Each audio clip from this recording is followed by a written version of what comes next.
আসসালামু আলাইকুম।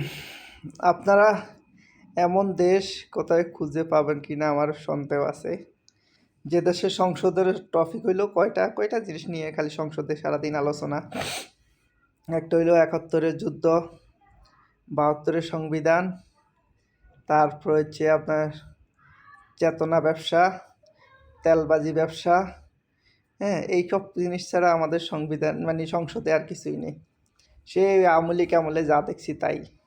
কেউ আছে তেল দেওয়া নিয়ে ব্যস্ত, কেউ আছে ৭২ সংবিধান, কেউ আছে ৭১ যুদ্ধ।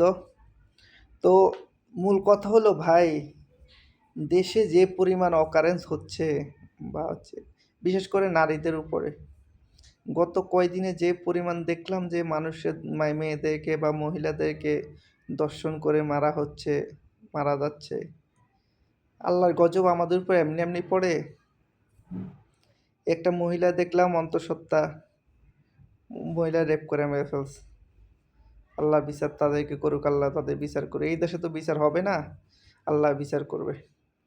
আজকে দেখলাম একটা পাগল রে, মানে পাগল তার মধ্যে বাক প্রতিবন্ধী, ওরে ধান খেতে নিয়ে হাত পা বাইন্দা দর্শন করে ওখানে পালা রেখে চলে গেছে।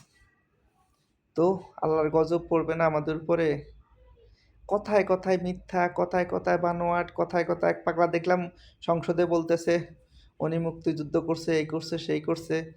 ওনার মানে হচ্ছে এরিয়ার যে কোম্পানি কমান্ডার, উনি বলতেছে উনি অস্ত্রই হাতে নেয় নাই, উনি যুদ্ধই করে নাই, উনি মুক্তিযোদ্ধা বিশাল কিছু। হ্যাঁ, এই চেতনা দিয়া কয়দিন যে চলবে, বাংলাদেশের সব সংকট মোকাবেলা হবে একমাত্র চেতনা দিয়া। তো সবার যত বেশি আছে চেতনা বাড়ান, হ্যাঁ চেতনা দিয়ে